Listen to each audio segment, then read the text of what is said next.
Welcome back, everyone, to another God of War 20th Anniversary Retrospective video and another ASMR video. Here we have the chapter God of War Ascension, March 12th, 2013. A New Beginning? When God of War 3 launched in 2010, many outside the Sony Santa Monica sanctum wondered if the release might mark the end of the series.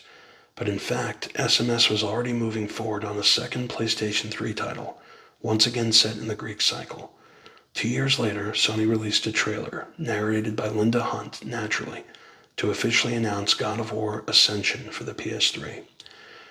Slated as a prequel to the rest of the series, Ascension takes place 10 years before the original God of War and just prior to Chains of Olympus in the timeline. Not long after Ares had tricked Kratos into killing his own wife and daughter, the title refers to the period in which Kratos begins his ascent from unknown Spartan warrior to Olympian godhood. SMS chose the title instead of calling it God of War 4 to emphasize that Ascension is a standalone story, related to but not dependent on the previous titles. It would also add a new component to the God of War series, a multiplayer mode. Stig Asmussen had moved on to another project at the studio, and so SMS named Todd Pappy as Ascension's game director. Pappy, a designer on all 3 trilogy games, had most recently served as design director on God of War 3. His appointment kept up the tradition of assigning a new director to each Greek-era title. Inside look. Not easy, but good. Making a single-player God of War worthy of this name was already a monumental challenge, so adding multiplayer to Ascension was really difficult. No one on the existing team had any multiplayer experience. Eventually we hired a programmer to help engineer basic functionality, but it was still a heavy learning curve for everybody. We also had 3 different studio heads during that period of development, adding a bit of flux to the project. We ended up splitting off a dedicated Ascension multiplayer team of combat designers, animators, and artists, still under Todd Pappy. That put additional pressure on everybody. We certainly learned a lot. How to get live operations up and running, how to keep things interesting with new items and skins and arenas and player types and so on. It was a fun component, and I think successful on its own terms. And as for the single-player experience, even though the critical response paled a bit in comparison to its illustrious predecessors, God of War Ascension was an epic adventure and well-reviewed and remains a top-tier PS3 game. And that was from Whitney Wade, the senior producer on God of War Ascension. And here's a picture of Steve Caterson, Marion Krawczyk, Shannon Studstill, and Whitney Wade at the 2007 God of War 2 wrap party. Human Roots of a Godly Rage. Why choose to make a prequel? In a panel discussion at PAX East 2012 in Boston, Pappy just put it simply, one word: humanity. Marion Krawczyk, lead writer on Ascension, as she was on every previous God of War title except Ghosts of Sparta, said that a major motivation for her was finding the quiet, human parts of the story. She explains, I work with insanely talented people who are brilliant at creating gods, monsters, and explosions of all sorts, so I leave that to them.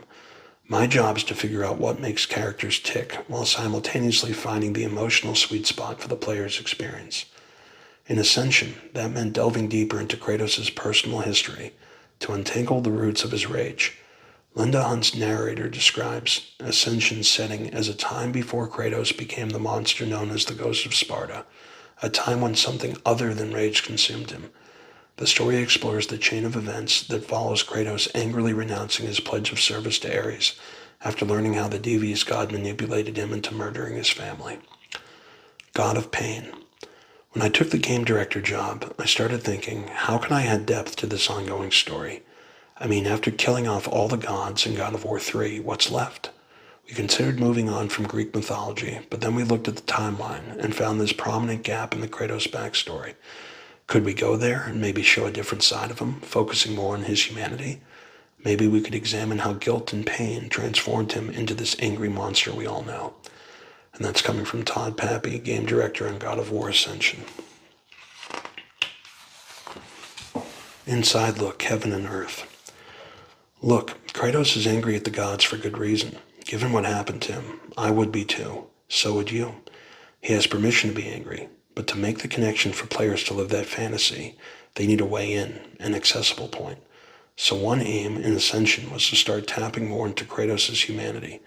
He's filled with rage, but also with a deep pain and sorrow, the result of a deep love. So, how can I see my life in Kratos' life? What is that human bridge? We all feel like we failed somebody we love at some point. How do you deal with that failure? With that regret and maybe grief? Can we tap into that feeling? Kratos literally moves heaven and earth to try getting back what he lost. What lengths would you go to change that feeling? And that's coming from Ariel Lawrence, producer and co-writer of God of War Ascension. Unfortunately, Kratos' break with Ares triggers an unpleasant legal problem. In Greek mythology, any offense against the gods, breaking a blood oath for example, is considered a crime against the natural order and calls down a terrible punishment, a lifetime of unrelenting torture at the hands of Megara, Tisiphone, and Alecto, the terrifying sister goddesses of retribution known as the Furies. How does someone undo selling his soul to the devil, says Todd Pappy. That's really the genesis of our story. Since reneging on a promise to a god appears to be far worse than, say, engineering the mass slaughter of innocents, Ascensions opens with Kratos incarcerated in the prison of the damned, chained and suffering for his crime, as the narrator puts it, captured like a fly in the web of the Furies. Inside look, how to become a game director in 8,000 easy steps. Ariel Lawrence started working at Santa Monica Studio right out of college in 2003 as a contract video editor and production assistant. In April of 2022, nearly 19 years later, Lawrence was named as a game director on an as-yet unannounced project at the studio. Her long upward trajectory is classic in many ways, going from fetching ice cream for project leaders to becoming one herself. Anyone aspiring to a career in this industry should find her path inspiring, instructive, and maybe a little daunting too.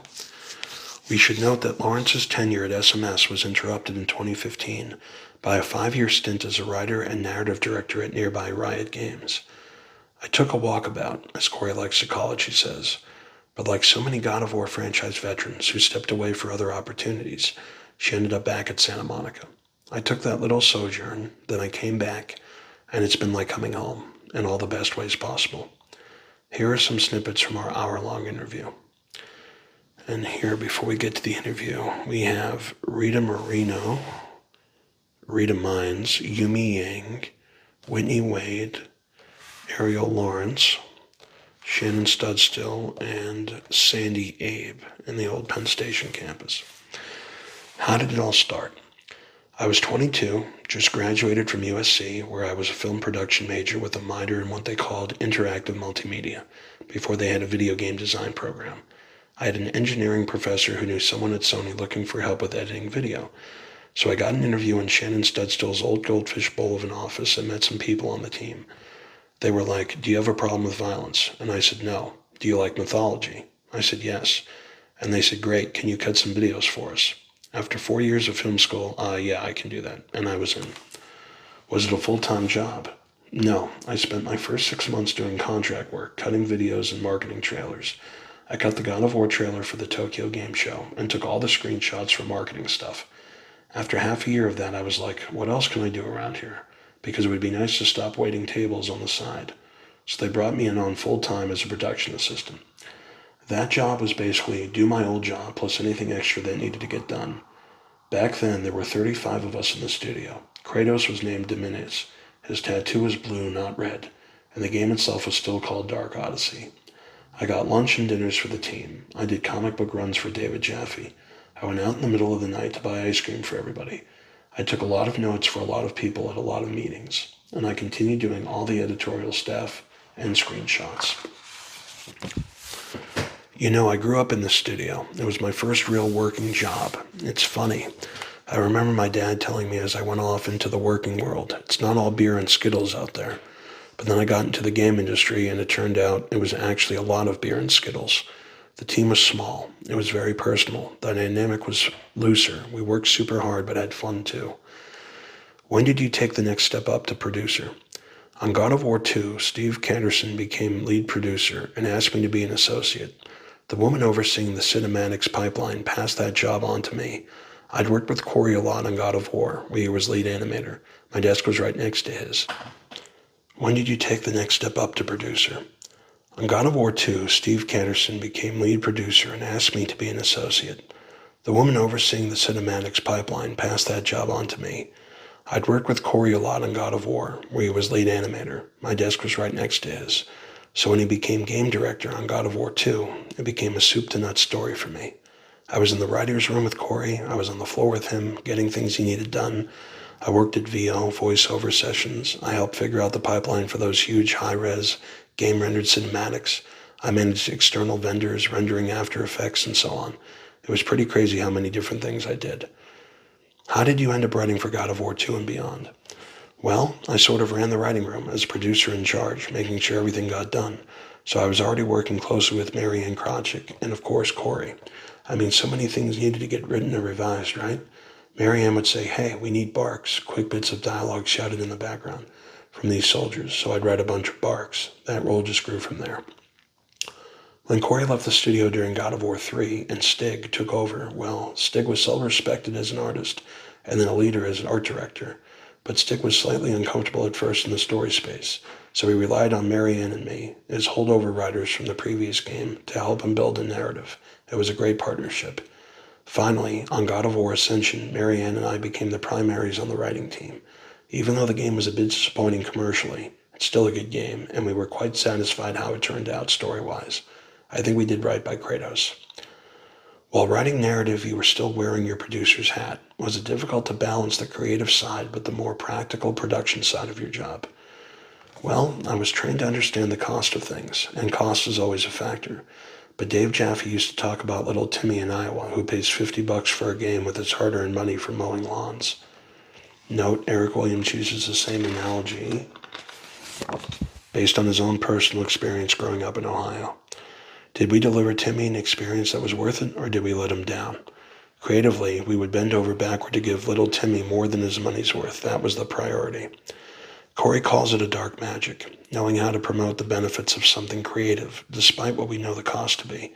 But all those years I spent on God of War 1, 2, and 3, the emphasis was always on how the game needs to be fantastic for fantastic's sake, not just to beat another studio or sell a certain number of copies. So many great things in our games have come out of a conversation that began, hey, wouldn't it be cool if... Another thing I learned about game making at Santa Monica Studio is how we all bring something to the soup pot, and it comes out tasting fantastic. Creativity here is so communal. It's not complete without everybody contributing in the way they contribute. Sometimes a thing comes out a little different than you thought it would, but that's okay. That's how it's supposed to work. You helped Cory Barlog develop the 2018 reboot for a while, right?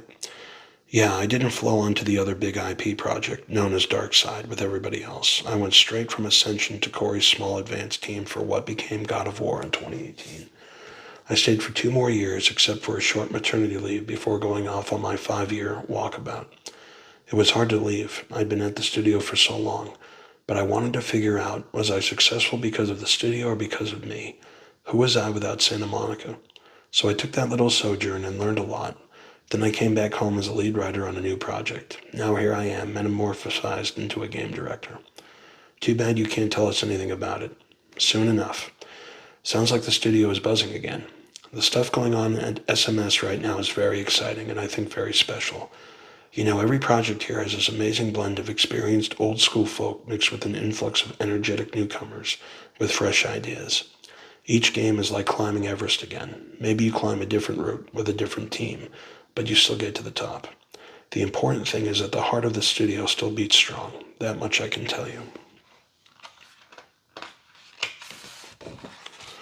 Play like a tank. Gearing up for a new AAA console project is always a massive months-long undertaking, but Jason McDonald, who is Ascension's lead combat designer, notes that even though game directors change from title to title in the God of War franchise, the core of the design crew remained largely the same.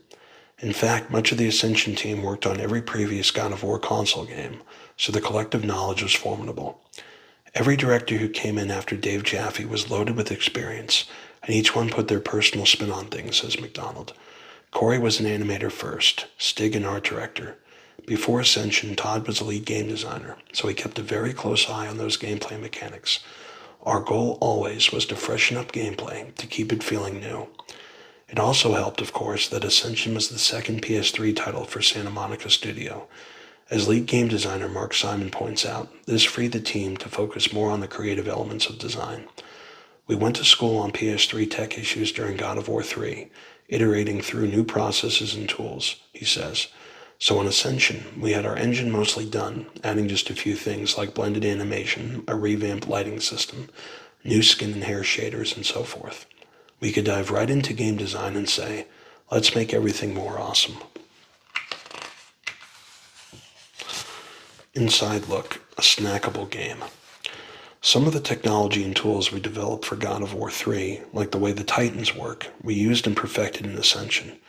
Having that tool set in place let us be very ambitious and try more things. Unfortunately, some of the coolest stuff developed for Ascension no one's ever seen. I'm serious. We originally planned for a co-op mode, and Tony Huynh, combat designer, created so many amazingly cool co-op combat moves. Really, it was some of the best co-op gameplay I've ever seen, but we ended up pulling co-op from the game. But that's the kind of cutting-edge confidence the design team displayed once we started developing all our next-gen tools. You know, I didn't start on Ascension. I was working on the other IP, the Dark Side project, first. But Todd needed my help on design support because multiplayer was stretching him and everybody else thin. It was a whole new tech. Meanwhile, our single-player level designers and combat designers needed better feedback and someone to bounce ideas off. These were immensely talented individuals who deserved full support and attention. I mean, none of the stuff they did was cookie-cutter or off the shelf. It was all custom-built and cutting-edge. I will say, I was particularly proud of the multiplayer team on that project. It was a tough assignment, and I think they did an amazing job given the resources and time they had, starting from scratch on something totally new. I mean, we made a multiplayer game in a single-player studio, and it turned out to be really fun. Maybe it was bite-sized and wasn't super deep, but very snackable. I remember we went to Gamescom with a 16 kiosk set up to play it, and that line of gamers never let up. It blew me away. People played and played and played, and they had a great time.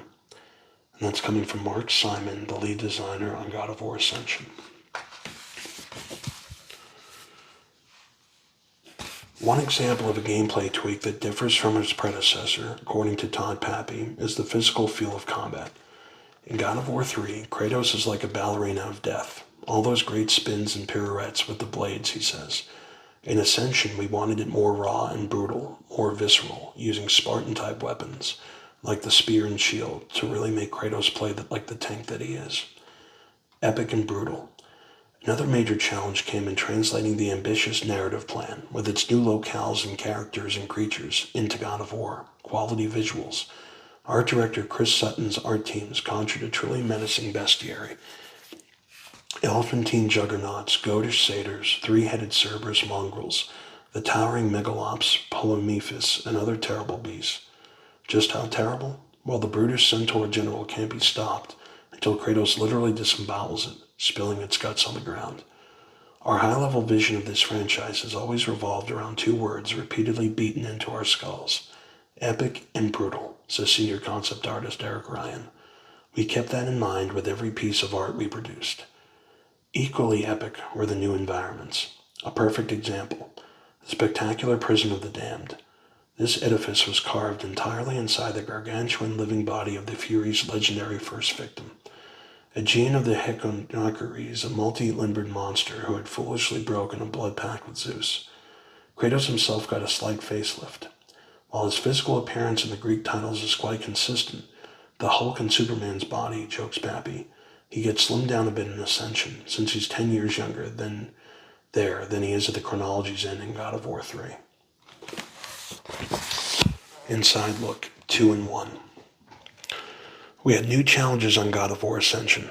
First off, a bit more turnover than we were used to going in. New game director, new lead producer, new lead designer, new art director, and a big new chunk of the environment team. And not only was God of War 3 a monster success, its ending kind of shut the door on moving forward in the Greek timeline. But biggest of all was adding the multiplayer, of course. A lot of people, not just at Sony but across the industry, felt you needed a multiplayer component to be competitive. So we were essentially making two games in one, right? Despite all that, we put together an amazing art team, divided them up, and dove in the way we always do. First off, we built one of the most technically difficult levels ever made in a video game. The Hekonakakris at the beginning of Ascension, a boss fight on a moving level on a giant creature.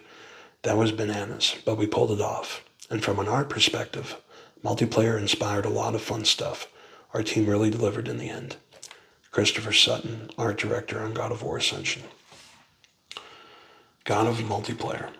The Ascension game design also features the franchise's one and only shot at adding a multiplayer component. Acknowledging that for years the God of War experience had been single-player only, the SMS dev team observed some early tests that convinced the multiplayer might be fun. I don't remember anyone suddenly saying, "Hey guys, it's multiplayer time," laughs Jason McDonald. It started as a curiosity, because everyone seemed to be throwing multiplayer into their games back then. But after we watched testers slice each other to pieces for hours with our Kratos models and having a blast the whole time, we decided it was worth exploring. The studio wanted to bring God of War's always ambitious scope and scale to multiplayer gaming, expanding the experience in ways not seen before in the industry. For Todd Pappy, the next step was infusing God of War into the action, the wow moments, the over-the-top gore kills, the visceral combat, so that our multiplayer oozes God of War. A dedicated multiplayer team was assigned and work began in earnest. Melee MP. Multiplayer was coming online big time in games at that time. We were very much a single-player studio at heart, but we love a challenge, so we decided to throw our hat in the ring. We had this really fun, compelling 3D melee combat system that we thought would translate quite well to PvP, player versus player action. And that's John Palamchuk, lead environment, art, multiplayer, and cinematic on God of War Ascension. And this picture below shows the internal space of the old Penn Station campus.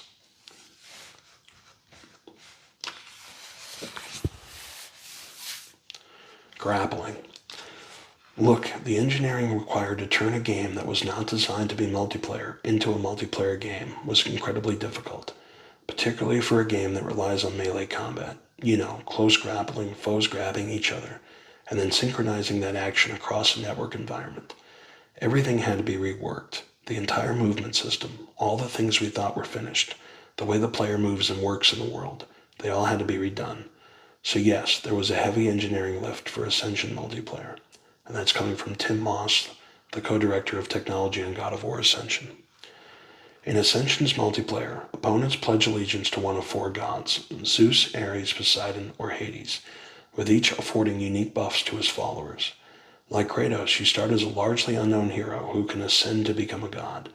Powerful entities who oversee each unique map include the Titan Polymephus, the powerful demigod Hercules, the vile Gorgon Stethno, and deadly Scorpius, Scorpion Queen of the Labyrinth. We decided the player's customizable Trojan, or Spartan warrior, should be based on our Kratos rig character model, with a set of 2,600 animations, says Pappy, adding that the decision freed the multiplayer design team to focus on gameplay, new weapons, and tweaking the game modes to add a unique God of War spin. Ending an era with a new ear. One of the studio's key decisions was to bring in a new composer, Tyler Bates, for a fresh take on the God of War Ascension score. Pappy and the team admired his stirring original soundtracks for epic-style movies like 300 and Watchmen, both won BMI Film Music Awards, and heard a good match for the God of War aesthetic. The team wanted to try new directions with Tyler, says Pappy. His work was brilliant, and his style was so unique and compelling. We also thought a single composer might produce a more unified sound. Recorded at Abbey Road Studios in London, the full original soundtrack was published by Sony Computer Entertainment America and La La Land Records a month before the game release. The Ascension tracks, which include lush vocal solos from American singers Nostalgia and Rafi Perlman, weave a musical soundscape that critics found both powerful and poignant. In the soundtrack's liner notes, Bates wrote, "My goal was to create a sound that supported the timeless dark age of God of War, while expanding the parameters of the sword and sandals genre." And here it shows SMS brought in award-winning Hollywood score composer Tyler Bates to create the Ascension soundtrack, etc. Inside look, Furious Sisters. Art director Chris Sutton points to the three Furies, great primordial beings spawning chaos before the dawn of time, as examples of inspired character design made possible by mastery of new tools that tap the PS3's expanded power. Check out Megara, the spider-legged enforcer, a grappler who wants to get close and bury her piercing talons in you. Her sibling Tisiphone is a mistress of illusion, whose mystical diamond can summon horrifying lethal visions. And the third sister, Alecto, is the Fury Queen, who can transform herself into a massive sea creature, the monstrous Charybdis. Our concept artists really had a field day coming up with perfect nemesis for Kratos' son. The stuff they created was nightmarish and spectacular. Selling the hit. The feel of our God of War melee combat was so precise, and now we had to deal with ping speeds and lag. How could we hide that? How could we make sure hits still felt satisfying? Eric Williams and Jason McDonald, veteran God of War combat design gurus, could elaborate on the 5 or 6 ways we sell the hit in our games. I mean, there's a beefiness to our melee strikes that has always separated God of War from other games. The timing, the hit pauses, the animation, and so on. How could that carry over to multiplayer? A lot of work went into that. That's coming from Todd Pappy, game director on God of War Ascension. Inside look, Rise of the Warrior. Sony commissioned a pre-release work teasing God of War Ascension on social media, a digital graphic novel entitled Rise of the Warrior. Based on a story by the studio's narrative team with art by Christopher Schei, it serves as a haunting prequel to the game's multiplayer story, a prequel to the prequel as it were. The work appeared in serial form with 20 chapters released from October 2012 to the game release date in March of 2013. It started as a way to set the stage for Ascension's multiplayer mode by introducing a new warrior since Kratos could not be the playable character, says Marianne Krawczyk, lead writer on God of War Ascension. Storytelling is always a core design pillar of this franchise, so we also took the opportunity to add a bit of lore and context and history to the series, and to tie some things together. Goodbye to Greece. Upon its release in March of 2013, God of War Ascension received the usual God of War level accolades from the gaming community, but this time Sony Santa Monica was ready to leave behind the Greek mythos they built. After all, Kratos had laid waste to Mount Olympus, its pantheon, and much of the surrounding environs of ancient Greece, and he'd seemingly sacrificed himself, in typically brutal fashion, for the good of mankind. What was left to do? Much, as it turned out. Ahead lay a 5-year sojourn for Kratos, a difficult one. It would transport him to a new land, a new mythology, and a new life and family. With that would come a new resolve to atone for his multitudinous sins of rage. That's the one. The special quality at Santa Monica Studio really comes down to the people and the way our bonds are built. Different disciplines, everybody's super talented, but the thought processes are unique. We joke about, punching each other in the nose, competition, iron sharpens iron, all that. But at Santa Monica, even though it is very competitive, the best idea always wins, and it doesn't really matter whose idea it is. A great idea is a great idea, and inevitably we'd all nod at each other. We'd all agree, yeah, that's the one. That's healthy competition. Everybody wants to have that best idea, but if you see one that's better from somebody else, you acknowledge it, because the game is more important than your ego, and so are your bonds with all those talented people. Everybody wants to help everybody else do their best work, and that's coming from Todd Pappy, game director on God of War Ascension.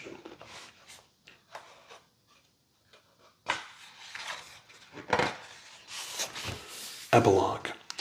On September 1st, 2010, Sony hosted a remarkable Olympic-sized event in North Hollywood's historic El Portal Theater.